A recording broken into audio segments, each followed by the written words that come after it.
To honor his dead son's will, he married the black woman he'd never met. Now he fell madly in love. The richest man in Boston flew coach to Mississippi with a marriage contract in his briefcase and ice in his veins, until she opened her door wearing his son's favorite band t-shirt. Have you ever stood at the crossroads between dignity and duty? Hi viewers, kindly tell us where you're watching from and what time it is. Warm welcome to the family. Enjoy the story. She stood at his grave with empty hands while lawyers read the most shocking will in Mississippi history. Her dead fiancé had offered her as a bride to the father he'd never forgiven. Zariah Monroe clutched the edge of her black dress as the August heat pressed down on the small gathering at Green Pine Cemetery. 6 days ago, she'd been planning a wedding. Now she was burying the man she loved, watching as they lowered Caleb Whitaker's casket into Mississippi clay. Ms. Monroe? The voice came from behind her, clinical and detached. A man in a gray suit held a leather portfolio. We need to discuss the will. Mr. Whitaker had specific instructions. She hadn't expected anyone else at this small funeral. Caleb's musician friends, her bookstore employees, a few community kids from the youth program. But as she turned, she noticed him, standing apart from everyone else. Charles Whitaker, tall, imposing, with silver at his temples and a face she recognized only from Caleb's old photos. The father who'd never called, never visited. The billionaire who'd cut off his only son for choosing music over business. And now he was here, watching her with eyes so much like Caleb's it made her chest tighten. "Let's get this over with," she said, leading them to a small church office. The lawyer's words blurred together until one phrase snapped her back to attention. "In order for my father to receive any portion of my trust fund or intellectual property rights, he must marry Zariah Monroe for a period of no less than 1 year." The room went silent.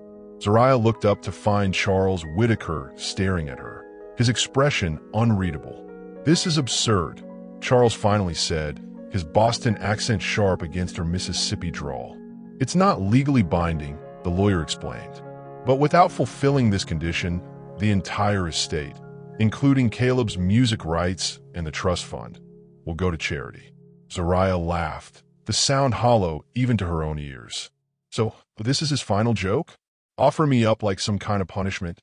"Ms. Monroe," Charles said, her name strange in his mouth, "I apologize for my son's creativity. We can resolve this some other way." She studied him, this stranger in his perfect suit with his perfect posture. The man who'd broken Caleb's heart so thoroughly that even as he lay dying, he'd crafted one final way to make his father pay attention. "I'll be in touch about arrangements," Charles said, turning to leave. His voice carried no emotion, just the confidence of a man who'd spent decades getting exactly what he wanted. What he couldn't know was that Zariah Monroe had spent her entire life refusing to be what anyone wanted. "Mr. Whitaker," she called after him, "before you go, did you know your son had opened a music center for at-risk kids? That he was using his trust fund payments to keep it running?" The slight hesitation in Charles's stride told her everything. "Tell me, what's the price tag on getting to know the son you threw away? Is it marriage to a black girl from Mississippi you've never met? Or was that still too high? Have you ever stood at the crossroads between dignity and duty? Between anger and an unexpected path forward? Drop a comment below about a time life handed you an impossible choice. And hit that subscribe button if you want to find out what happens when grief and pride collide with something neither of them expected. The richest man in Boston flew coach to Mississippi with a marriage contract in his briefcase and ice in his veins, until she opened her door wearing his son's favorite band t-shirt. Zariah wasn't expecting Charles Whitaker to show up at her bookstore unannounced. Not 3 days after the funeral, not without his lawyers, not looking somehow older than he had at the cemetery, the lines around his eyes deeper in the afternoon light. "We need to talk," he said, standing awkwardly among the stacks of used books that made up the front room of her store. "I'm working," she replied, shelving returns without looking at him. The Pearl Pages wasn't just her business. It was her home, with an apartment upstairs and a community space in the back where Caleb had taught music lessons. "I've looked into my son's project," Charles glanced around at the worn couches and community board covered with flyers. The music center needs funding. Zariah finally turned to face him. What it needs is to continue. Those kids relied on Caleb. I'm prepared to endow it permanently. He placed his briefcase on the counter and clicked it open. No marriage required. Just like that, write a check and wash your hands clean. His jaw tightened. Ms. Monroe. Zariah. He corrected, and something shifted in the air between them. I'm trying to do the right thing. The right thing would have been showing up years ago, but I guess better late than never. Charles ran a hand through his silver-streaked hair. For a second, the corporate mask slipped, revealing something raw underneath. May I see it? The center? She hadn't expected that. Hadn't expected him to ask rather than demand. It's out back. Through here. The small studio space wasn't much. Soundproof walls, some donated instruments, a beat-up piano. But on the walls were photos of Caleb with his students, their faces bright with accomplishment. Charles stopped in front of a framed concert poster. His finger traced the glass over Caleb's name. I never heard him play, he said quietly. Not once. Zariah watched something like grief flash across his face. It was the first real emotion she'd seen from him. He was brilliant, she said. Even when he was high, his fingers never forgot the music. Charles flinched at the mention of Caleb's addiction, but he didn't look away. I didn't know my son in life, he finally admitted. Perhaps I can honor him in death. When his hand accidentally brushed hers as they both reached for a photo on the desk. Neither acknowledged the unexpected current that passed between them. Back in the bookstore, Charles placed a document on her kitchen table. $5 million. 1 year of marriage. In name only. She didn't blink. I have terms of my own, she said, sliding his paperback untouched. And they have nothing to do with your money. Have you ever met someone who came from a completely different world than yours? Someone who challenged everything you thought you knew? Comment below with your experience of crossing those invisible lines that divide us. And like this video if you're curious about what Zariah's terms might be.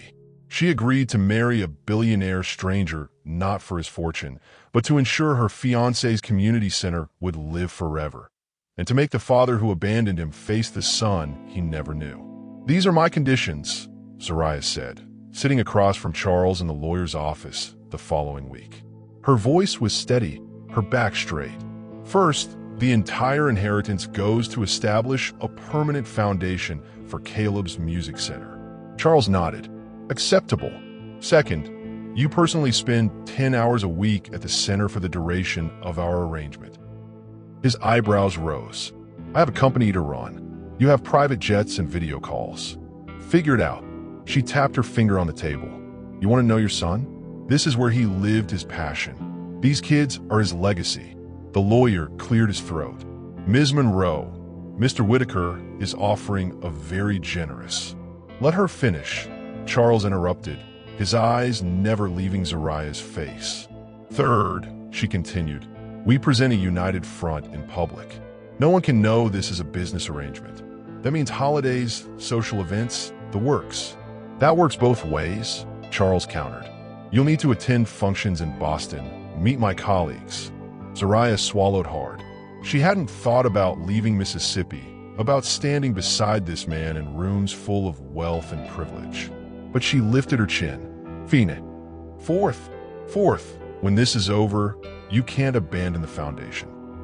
You commit to supporting it for at least 10 years, regardless of what happens between us. Charles studied her, something like respect flickering in his eyes. You're not what I expected. I'm not sure what you expected, Mr. Whitaker, but I'm not doing this for your money. Charles, he corrected, if we're to be married, you should use my first name. The word married hung in the air between them, strange and heavy with implications neither wanted to examine. This isn't about money, she said softly.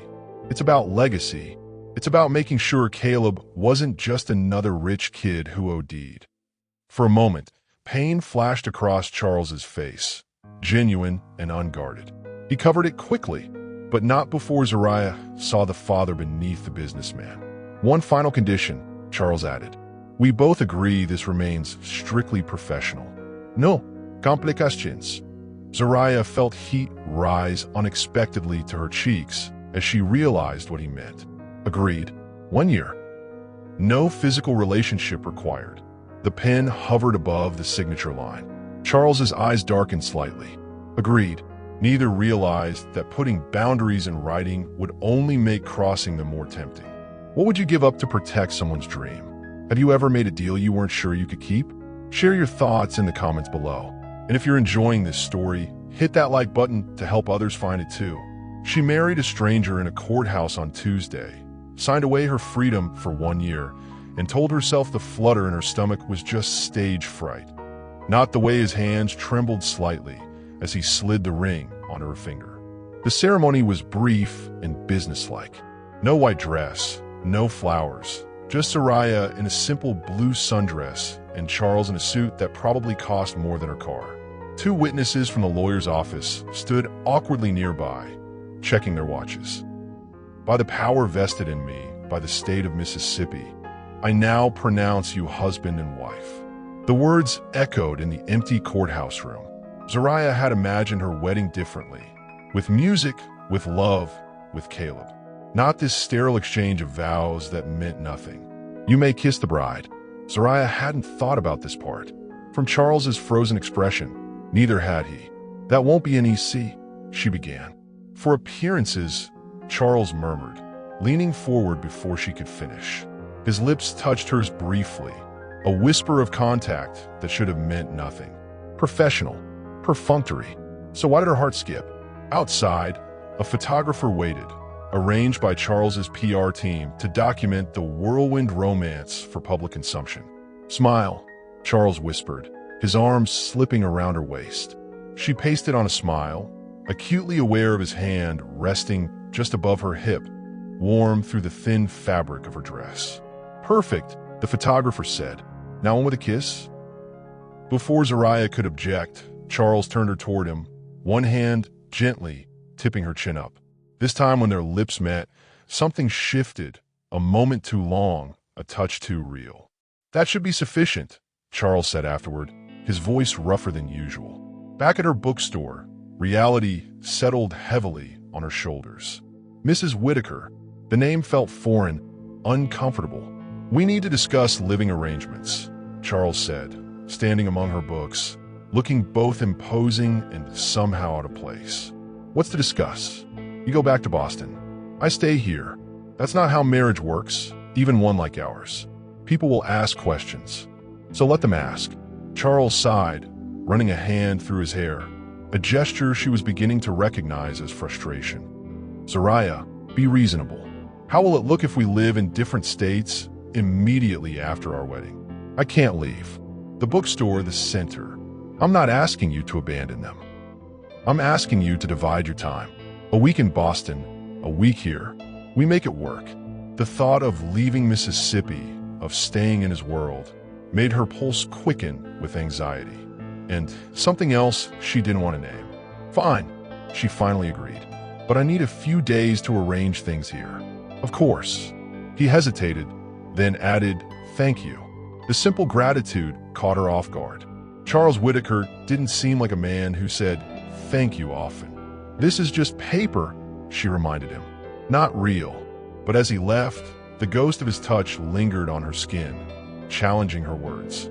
Have you ever found yourself in a situation that was supposed to be just business, but started feeling like something more? Drop a comment about a time appearances became complicated by unexpected feelings. And subscribe for the next chapter of this unlikely marriage.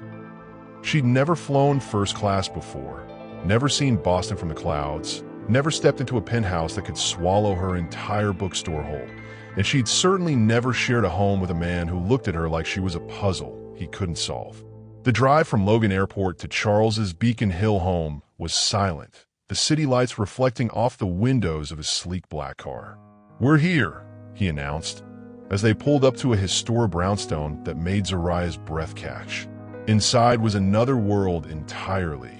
Soaring ceilings, artwork that belonged in museums, furniture that looked too perfect to touch. Your room is upstairs, first door on the right, Charles said, as a housekeeper appeared to take Zariah's modest suitcase. Mine is at the end of the hall. The kitchen is always stocked, and Mrs. Abernathy comes in daily. It felt like checking into a hotel, not moving in with her husband. Do you actually live here? She asked, running her fingers along a marble countertop. Or just store your expensive things here? Something flashed in his eyes, annoyance perhaps, or recognition. I work long hours. That's not what I asked. Charles loosened his tie, a surprisingly human gesture in this perfect space. No, I suppose it's not. Would you like a tour? He showed her through rooms that told her nothing about him. A dining room that could seat 20, a living room without a single personal photo, a study lined with books that looked unread, until they reached a room at the back of the house.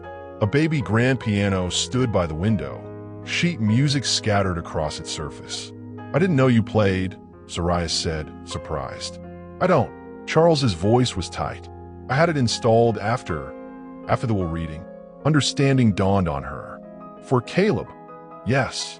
He touched the keys lightly, not pressing down. I thought perhaps you might tell me about his music. Someday. The request held vulnerability she hadn't expected from this man who seemed carved from marble and money. He loved Bach, she offered quietly, said it was like mathematics and emotion had a baby. Charles's laugh was sudden and genuine, transforming his face. The sound rippled through the room, touching something in Zariah she hadn't planned for. Later, lying in a guest room larger than her entire apartment, Zariah stared at the ceiling.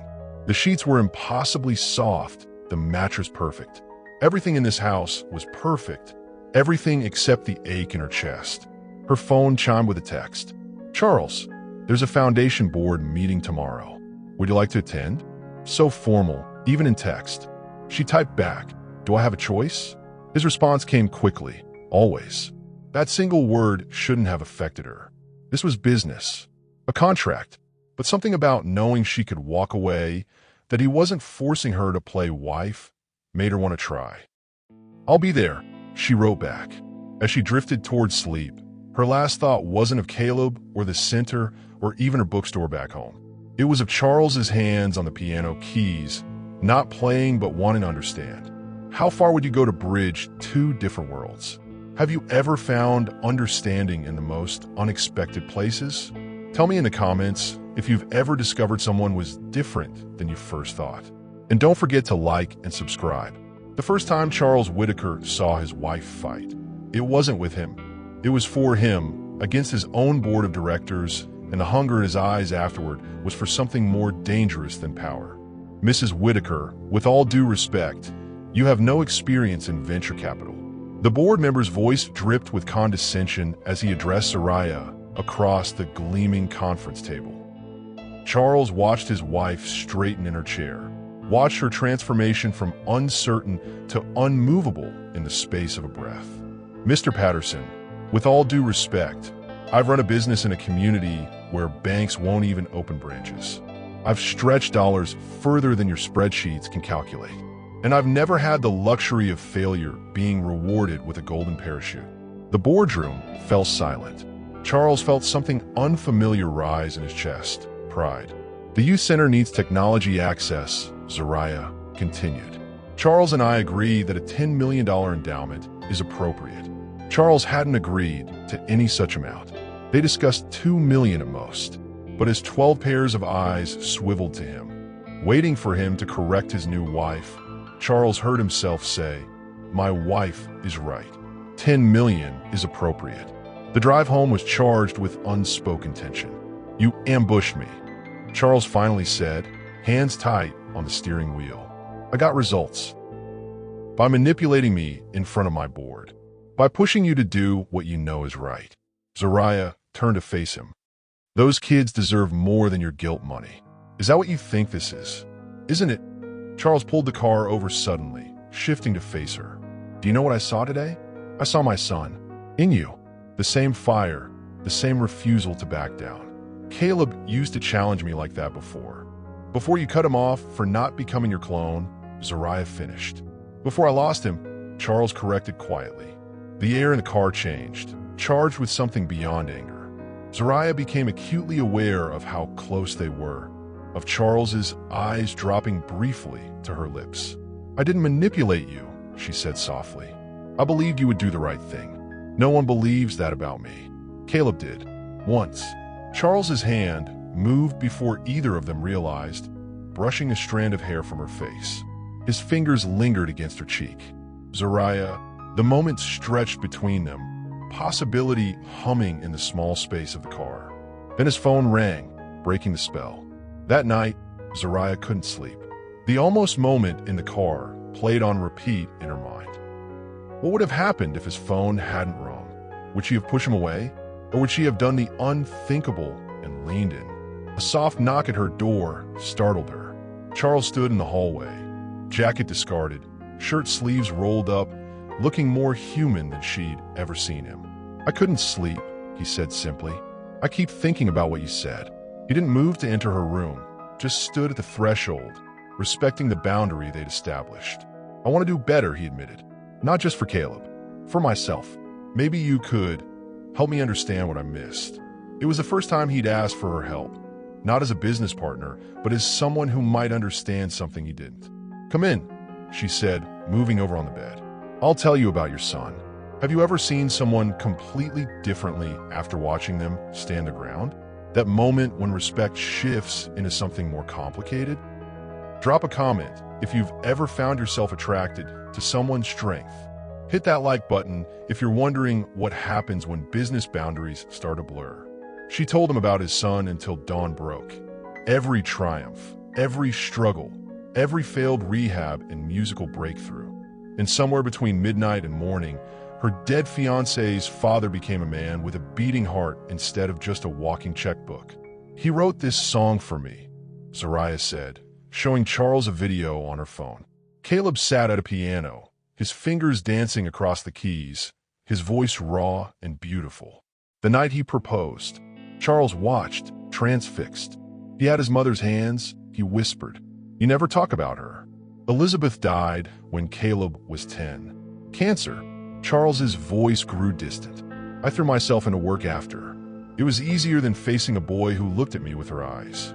So you buried yourself in making money instead of raising your son." There was no accusation in her voice now, just understanding. They sat side by side on her bed, backs against the headboard, the night creating an intimacy that daylight would have forbidden. "I thought I was securing his future," Charles admitted. "By the time I realized what he really needed, he wanted nothing to do with me." Zariah's hand found his in the darkness, a touch meant to comfort. But when his fingers curled around hers, something shifted. The gesture no longer felt like consolation, but connection. "The overdose," Charles said after a long silence. "Was he alone?" The question broke her heart all over again. "No, I was with him. He'd been clean for months, but..." She swallowed hard. "The dealer cut it with fentanyl. I called 911, but it was too fast." Charles's grip tightened. "I'm sorry you went through that alone. I wasn't alone. I had our friends, the community, but not family. My parents died when I was in college. Galaxy don't." She hadn't meant to share this, hadn't meant to reveal the common ground of their grief. Charles turned to look at her, really look at her, perhaps for the first time. "We're both orphans, then?" The observation was simple, but profound. Zariah felt exposed, as if he'd peeled back a layer she kept hidden from the world. "It's late," she said, suddenly aware of their proximity, of the bed beneath them, of his hand still holding hers. "You should get some sleep."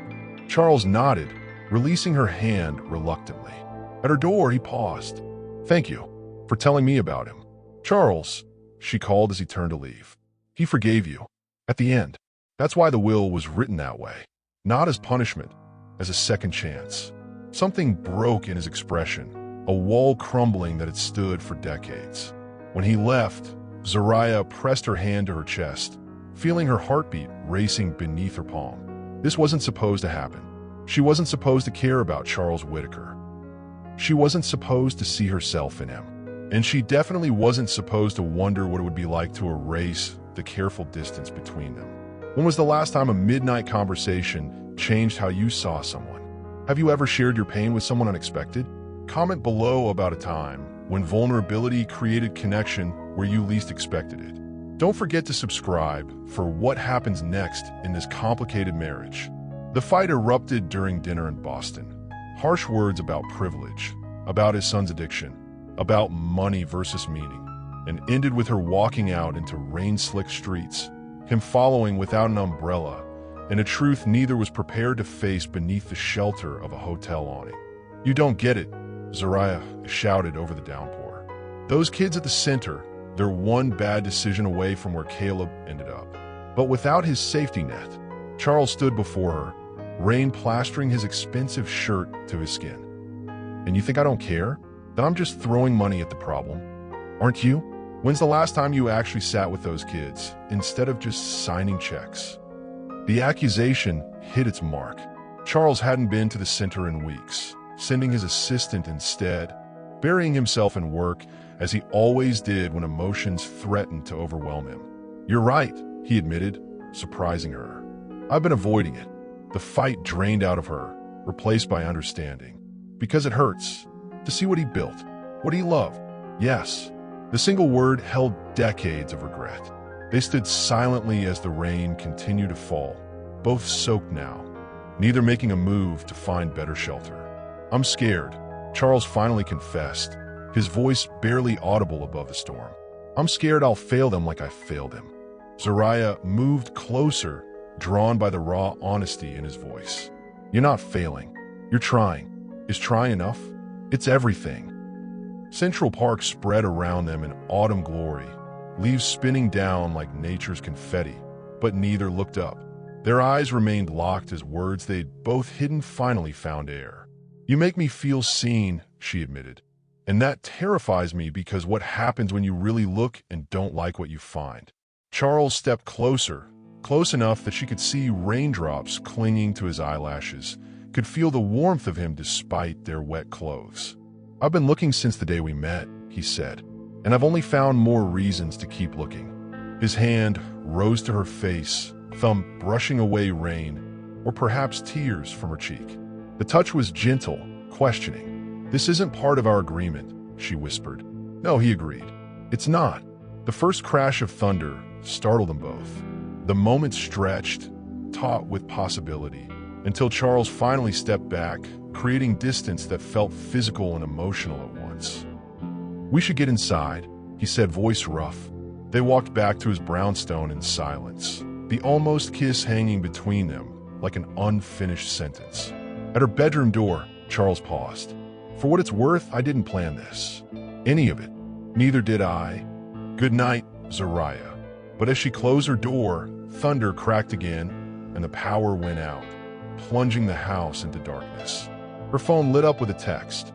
"Are you okay?" Such a simple question. But as she stared at the three words glowing in the darkness, Zariah realized she didn't know the answer anymore. Have you ever stood at the edge of crossing a line you never thought you'd cross? That moment when what you want conflicts with what you promised? Share your experience in the comments. And hit that subscribe button if you're wondering what happens when the lights go out and only truth remains. The power outage left them in darkness, with only candles for light, guards down, masks removed. And when the storm knocked out the heat, sharing body warmth became less about survival and more about surrender. "Here," Charles said, handing Zariah a heavy wool blanket. "The backup generator should kick in soon." The brownstone had grown cold quickly as the October storm raged outside. The ancient heating system had failed along with the power, leaving them huddled in the living room near the fireplace Charles had hastily lit. "I've lived through Mississippi summers without AC," Zariah said, wrapping the blanket around her shoulders. "This is nothing." But a shiver betrayed her, and Charles noticed. "You're freezing." He moved to sit beside her on the couch, his proximity alone seeming to raise the temperature around her. Body heat is more efficient than blankets. She knew she should refuse, maintain the careful distance they'd established. Instead, she found herself nodding, allowing him to lift one arm and pull her against his side. "Better?" he asked, his voice low near her ear. "Yes," she admitted, trying to ignore how perfectly she fit against him, how his heartbeat quickened beneath her palm when she steadied herself against his chest. The firelight cast moving shadows across the room, across their faces. In this light, with his guard down, Charles looked younger. The lines of responsibility softened. "Tell me something real," Zariah said suddenly. "Something you've never told anyone." Charles was quiet, so long she thought he might not answer. Then, "I almost died when I was 22. Can you mean accident? I was alone on a mountain for 2 days before rescue came. Is that why you need to control everything? Because you couldn't control that?" His laugh was soft, surprised. "Possibly.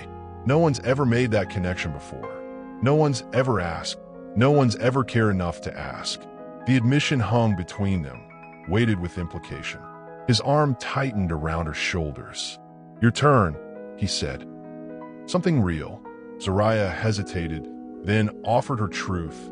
"I'm afraid all the time that the bookstore will fail, that the center will close, that I'll disappoint everyone who's counting on me."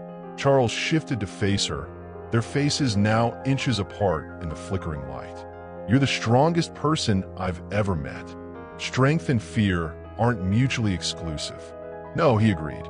"They're not." His gaze dropped to her lips, and this time there was no phone to interrupt, no reason to pull away. When he leaned forward, she met him halfway. The first kiss was hesitant, a question. The second was an answer, her hands sliding into his hair, his arms pulling her closer until she was practically in his lap. "We shouldn't," she whispered against his mouth, even as her body arched toward his. "I know," he agreed, his hands spanning her waist, thumbs brushing the underside of her breast through her sweater. "Our agreement can be renegotiated." His lips traced her jaw, her neck, drawing a gasp from her throat. "If we both want to change the terms." "And do we?" she managed to ask, her hands already working at the buttons of his shirt. His answer was to lift her fully onto his lap, the evidence of his desire pressing against her through their clothes. "What do you think? Has desire ever made you forget your boundaries? That moment when all your carefully constructed rules crumble under the weight of wanting?" Drop a comment about a time you rewrote your own rules. And like this video if you're ready to see what happens when paper agreements meet real passion. She woke in his bed with sunlight streaming through windows, the power restored, the storm passed, and nothing between them but tangled sheets and the terrifying knowledge that their contract had just become the least important paper in either of their lives. Zariah watched Charles sleep, his face relaxed in a way she'd never seen before.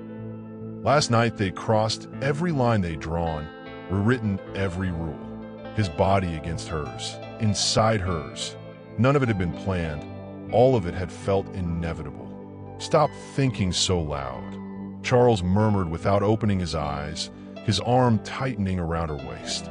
"We need to talk about this, about how we broke our own contract." He opened his eyes now, surprisingly clear for someone just waking, or about how we're going to do it again.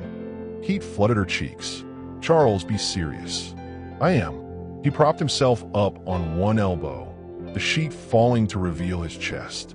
"Zariah, last night wasn't a mistake. We agreed. We agreed to a business arrangement. Things have changed. Have they? Or is this just..." She couldn't finish, couldn't voice her fear that this was simply physical release, convenient comfort. Charles sat up fully, catching her chin with gentle fingers. "Just what? Sex? An escape? Tell me what you're afraid of." "That when this year is over, you'll walk away. Back to your world, your life. And I'll just be an obligation fulfilled." The vulnerability in her admission hung between them. Charles was quiet for a long moment, his thumb tracing her lower lip. "I've spent my life walking away from things that mattered," he finally said. "It's easier than staying, than risking loss on my own terms. But I don't want to walk away from you. You say that now, but test me." His voice was firm. "Come with me to the Foundation Gala next week. Not as my contractual wife, but as my partner. Let me bring you into my world fully." The invitation terrified her. She'd avoided his social functions, sending excuses about the bookstore, about needing to check on the center. The thought of standing beside him in a room full of wealth and privilege made her palms sweat. "Your board members already think I'm a gold digger," she reminded him. "Then show them who you really are." Charles kissed her softly. "Show them what I see when I look at you." Later, As Zariah stood under the shower, she touched her lips, still sensitive from his kisses. What had started as a business arrangement was becoming something neither of them had expected. Something that made her heart race and her mind spin with possibilities and dangers. When she emerged from the bathroom, she found Charles on the phone, his expression troubled. "What's wrong?" she asked when he hung up. "The Boston Globe is running a story tomorrow. About us. About the will." Her stomach dropped. "Ow. Someone leaked the details. My lawyer is trying to get ahead of it, but they're going to make me look like I trapped you, aren't they? Like I'm using Caleb's death for money." Charles crossed the room to her, his hands steady on her shoulders. "We'll face this together. I won't let them paint you as anything less than who you are." But as he held her, Zariah wondered if even Charles Whitaker's power could protect their fragile new truth from the court of public opinion. Have you ever had a private moment thrown into public scrutiny? That terrifying feeling when what's precious to you becomes fodder for others? Share your experience with public judgment in the comments. And subscribe to find out how Zariah and Charles weather their first real storm together. The headlines hit like bullets. Gold digger widow traps billionaire and Whitaker heir's final revenge. Forces father T.O. marry black girlfriend. But what hurt most wasn't the public shame. It was the doubt that crept into her heart when Charles wouldn't tell her who leaked their private contract. "We need to release a statement," Charles said, pacing his home office. The newspapers and tabloids were spread across his desk, each headline more vicious than the last. Zariah stood by the window, arms wrapped around herself. "They're calling me a prostitute, Charles. In nicer words, but that's what they mean." His jaw tightened. "My PR team is drafting responses now." "Your PR team?" She turned to face him. "Not ours. Yours." The distinction hung between them. Zariah. Who leaked it, Charles? Who knew about the exact terms of the will? His hesitation told her everything. "My lawyer thinks it might have been someone from my legal team. To protect you," she finished for him. "To warn the world that poor Charles Whitaker was trapped by his son's scheming girlfriend. That's not, isn't it? Look at these headlines. They're painting me as a predator and you as a victim." Charles crossed the room, reaching for her, but she stepped back. "I don't believe that. You know I don't. Doi. 3 days ago we were in bed together. Now your world is calling me a gold digger, and you're talking about PR strategies instead of the truth." Pain flashed across his face. "What do you want me to do?" "Tell them, all of it, that your son died alone because you chose money over family. That you're funding the center because it's the right thing to do, not because I trapped you. That would destroy my reputation. And what about mine?" The foundation gala was 2 days away. Every business associate, every board member, every society friend would be there. All of them having read these stories, all of them watching, judging. "I can't cancel the gala," Charles said, reading her thoughts. "Too many donors, too much planning. I'm not asking you to cancel it." Zariah lifted her chin. "I'm telling you I'm still going." Surprise flickered across his face. "After these headlines?" "Especially after these headlines. I won't hide, Charles. I won't act ashamed of something that isn't shameful." Something shifted in his expression, respect, admiration, and something deeper that made her breath catch. "We go together," he said, taking her hand. "United front. And I'll make a statement before the fundraising portion." "Saying what?" "The truth. That I'm grateful to have found you. That Caleb gave me one last gift by bringing you into my life." The words melted something frozen inside her. "You don't have to. I want to." Charles pulled her closer. "Let me fight for you the way you fought for those kids in my boardroom." That night, as she lay beside him, Zariah thought about trust, how easily it could shatter, how carefully it had to be rebuilt. Charles's breathing had evened out in sleep, his arm heavy across her waist, protective, even unconscious. The gala loomed before her like a battlefield. Every instinct told her to run, to go back to Mississippi, to the safety of her bookstore and the world she understood. Instead, she turned in Charles's arms, pressing closer to his warmth, choosing to stay and fight. Her phone buzzed with a text from an unknown number. How much to walk away from Whitaker and his money? Everyone has a price. What's yours? Have you ever had to stand your ground when the whole world seemed against you? That moment when walking away would be easier, but staying becomes an act of courage? Drop a comment about a time you chose the harder path. And like this video if you're ready to see Zariah face down Boston's elite. She wore red to the gala. Not the safe black of mourning or the demure pastels of apology, but the fierce, unapologetic red of a woman ready for war. And when she entered on Charles's arm, the whispers stopped only because the silence was louder. The ballroom of the Four Seasons gleamed with money. Crystal chandeliers, ice sculptures, floral arrangements taller than children. Zariah had never seen such concentrated wealth in one room. "Everyone's staring," she murmured to Charles. "Let them," he replied, his hand steady at the small of her back. "You look beautiful." The red gown had been delivered that morning, a gift from Charles, cut to emphasize her curves, the fabric rich and flowing.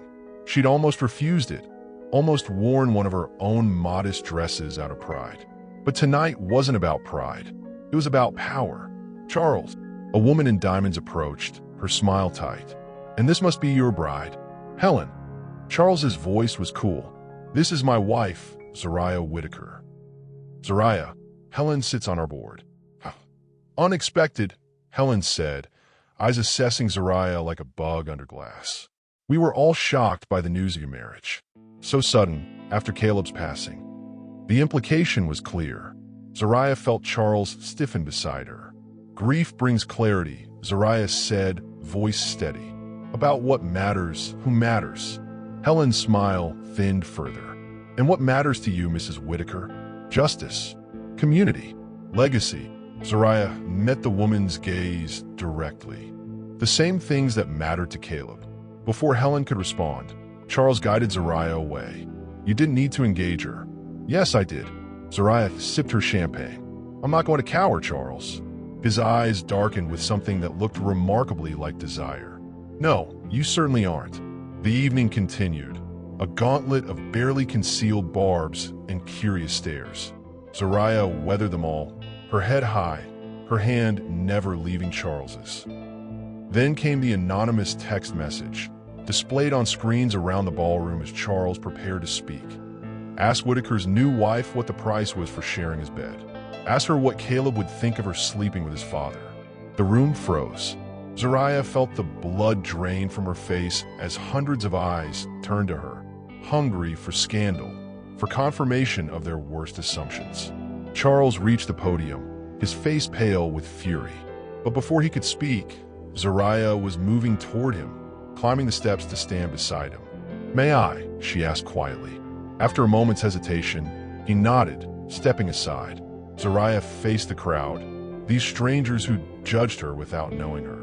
"Whoever sent that message wants you to believe I'm here for money, for status, that I've somehow manipulated my way into the Whitaker fortune." She paused, her eyes finding Charles's in the crowd. "The truth is simpler. I'm here because Caleb Whitaker believed his father deserved a second chance at family. I'm here because sometimes love grows in the places you least expect it." Her voice strengthened. "And I'm here because the work we're doing, bringing music and opportunity to kids who might otherwise end up like Caleb, matters more than your gossip or approval." The silence that followed was absolute. Then, from the back of the room, someone began to applaud. Others joined, the sound swelling until it filled the ballroom. Charles moved to her side, taking her hand, raising it to his lips. "That wasn't in the PR plan," he whispered. "No," she agreed. "That was the truth." Have you ever had to defend your relationship against judgment or misunderstanding? That moment when you realize other people's opinions matter less than what you know to be true? Share your story in the comments. And subscribe to see what happens when Zariah and Charles face their next challenge together. The headlines changed overnight. Whitaker wife stuns gala crowd, and love story emerges from tragedy. But the mysterious texts continued, each one darker than the last, until Charles hired security and Zariah realized someone wanted more than just their reputation destroyed. "Another one came this morning," Zariah said, showing Charles her phone. "Walk away now, or everyone learns what really happened the night Caleb died." Charles's face hardened. "They're just trying to scare you." "It's working." Zariah paced their kitchen, The bodyguard Charles had hired visible through the window. What could they possibly think they know about that night?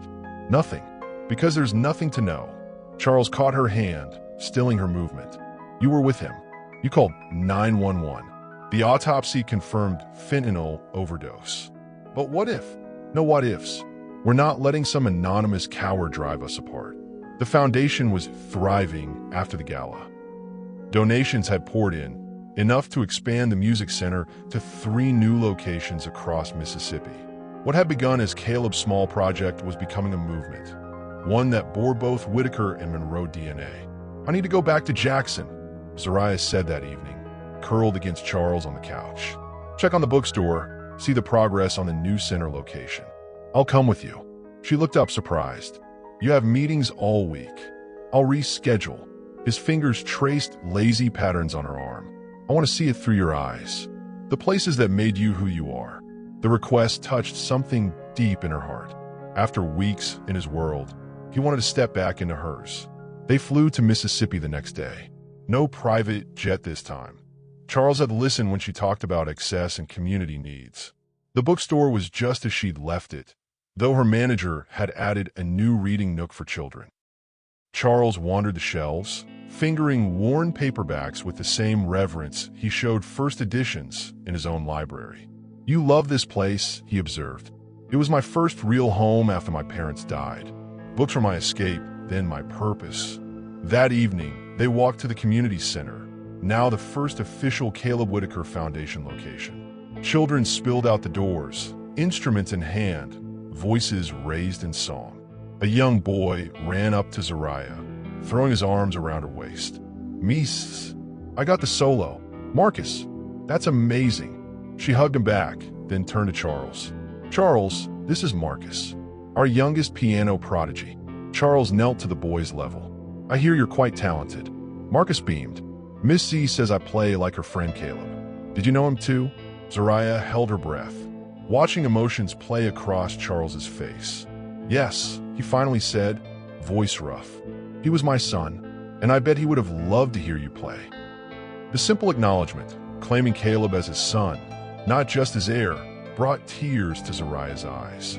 Later, in her apartment above the bookstore, Charles pulled her close in the narrow bed that had once been just hers. Thank you, he whispered against her hair. For what?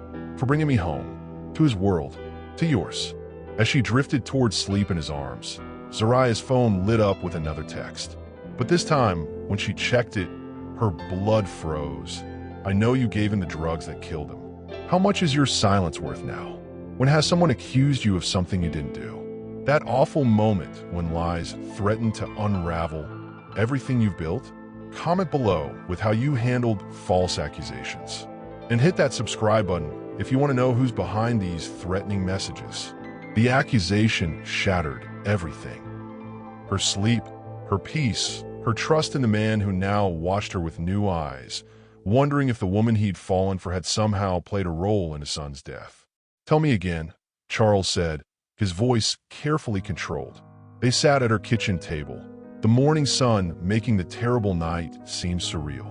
Exactly what happened that night. Zariah's hands trembled around her coffee mug. I've told you everything. Caleb had been clean for months. We went to dinner with friends. Came home. He said he was tired, went to lie down. When I checked on him an hour later, the memory still burned like acid. He wasn't breathing. There was foam. I called 911, started CPR. And the drugs? Where do they come from? The question hung between them, heavy with implication. I don't know. Her voice broke. The police said he must have bought them that day. That addicts sometimes relapse without warning. And you never saw him take anything? Never suspected? Zariah stood abruptly, the chair scraping against the floor. How can you ask me that? How can you think, even for a second, that I would hurt him, that I would give him drugs? Charles ran a hand through his hair, looking older than she'd ever seen him. I don't want to think it, but these texts are lies from someone who wants to destroy us. Tears burn her eyes. I loved your son, Charles. I was going to marry him. And now you're married to me. The words hung in the air, a terrible thought neither had voiced until now. With access to his inheritance through me. The implication struck her like a physical blow. She stepped back, arms wrapping around herself. You think I planned this? All of it. I don't know what to think anymore. Charles stood too, the small kitchen suddenly claustrophobic with their pain. I just know I need to understand what happened to my son, and I need a husband who trusts me. Zariah wiped angry tears from her cheeks. Go back to Boston, Charles. I'll stay here until you decide if I'm your wife or your son's killer. He left that afternoon, the gulf between them wider than any physical distance. Zariah threw herself into work at the bookstore, at the center, anything to keep from thinking about the accusation or the doubt she'd seen in Charles's eyes. 3 days of silence followed. No calls, no texts, just the echo of suspicion and the anonymous threats that continued to arrive on her phone. On the 4th day, Charles returned. He stood in her bookstore as customers browsed around them, his face lined with exhaustion and something else, determination. I had my security team trace the texts, he said without preamble. They came from my lawyer's office, from his personal assistant, Jessica. Zariah's breath caught. Why would she? Because she's been embezzling from the foundation. Nearly $2 million. If we divorced, if the foundation collapsed in scandal, no one would notice the missing funds. Relief washed over Zariah in a wave so powerful her knees nearly buckled. You believe me. I never stopped. Charles stepped closer. I questioned, yes. I doubted, yes. But I never stopped loving you. And that terrified me more than any accusation. The word hung between them, love, spoken for the first time. I went to the police station, Charles continued. Reviewed the evidence from that night myself. The coroner's report, the 911 call. His voice broke. I heard you begging the operator to save him. Heard you performing CPR until the ambulance arrived. We reached for her this time. Zariah didn't pull away. I would have done anything to save him. I know, Charles whispered against her hair. I know that now. Have you ever had a fight to clear your name? That desperate feeling when someone you love doubts your truth? Share your experience with betrayal and redemption in the comments. And like this video if you believe trust, once broken, can be rebuilt even stronger. 1 year after a contract brought them together, they stood in the same cemetery where it all began. But this time, Charles placed white roses on his son's grave while Zariah held their newborn daughter, a child conceived in love rather than obligation, the ultimate bridge between two worlds that grief had first connected. He would have been an amazing uncle, Zariah said softly, adjusting the blanket around their 3-month-old daughter. Elizabeth Caleb Whitaker, named for Charles's first wife and the son who had unwittingly brought them together. Charles touched the headstone, his fingers tracing Caleb's name. I think he knew, somehow, that we would need each other. The past year had transformed them both. The foundation now had centers in 5 states. The bookstore had expanded, with a special section dedicated to addiction recovery and mental health. Charles split his time between Boston and Mississippi, his corporate office now featuring photos of children playing instruments alongside profit projections. And the contract that had started it all? It sat in a drawer, forgotten and unnecessary. Our year is up, Charles said as they walked back to the car. According to the original agreement, we could go our separate ways now. Zariah looked down at Elizabeth, sleeping peacefully against her chest. I think we've renegotiated the terms quite thoroughly, don't you? Charles smiled, the expression no longer rare on his face. Indeed we have. That evening, they gathered in the backyard of their Jackson home, a historic property Charles had purchased halfway between the bookstore and the foundation headquarters. Friends from both their worlds mingled together. Boston executives chatting with Mississippi musicians, foundation kids performing for corporate donors. I have something for you, Charles said, leading Zariah to a quiet corner of the garden. From his pocket, he withdrew a small box. Inside wasn't a ring. She already wore his wedding band, but a key. What's this? The key to our future. Charles took her free hand, his eyes serious. I've transferred majority ownership of Whitaker Ventures to the foundation. My board nearly had a collective heart attack. Zariah gasped. Charles, that's billions of dollars. Money that will now fund music centers, addiction recovery programs, scholarships, all in Caleb's name. He squeezed her hand. "You taught me that legacy isn't about wealth. It's about impact." Tears filled her eyes as she looked from the key to their daughter, to the man who had become so much more than a business partner or even a husband. "There's one more thing," Charles said. From his other pocket, he produced a folded piece of paper. "I found this in Caleb's things." It was dated a week before he died. With trembling hands, Zariah unfolded the note. Caleb's handwriting filled the page. "Dad, if you're reading this, I'm gone. And I'm sorry for the pain, the years lost, the words unsaid. I hope you've met Zariah by now. She's the best person I've ever known. She sees people, really sees them. Maybe she'll help you see me too, even though I'm gone. Maybe she'll help you see yourself. That's my last wish. Not the crazy marriage clause that made you both freak out, gotcha, but that you both find what I found. Someone who makes you better, braver, more alive. Love, your son." The tears came freely now for both of them. Charles wrapped his arms around Zariah and their daughter, the three of them bound by a love none had expected. "He knew," Charles whispered. "Somehow, he knew exactly what we need." As the sun set over their gathered loved ones, Zariah thought about journeys. How the most important ones rarely follow the expected path. How sometimes the longest way around is the shortest way home. Has love ever found you in the most unexpected place? That moment when you realized the path you fought against was leading you exactly where you needed to be? Share your story of unexpected love in the comments. And if this journey touched your heart, subscribe for more stories that remind us that family isn't always blood. Sometimes it's who we choose, and sometimes, remarkably, it's who chooses us.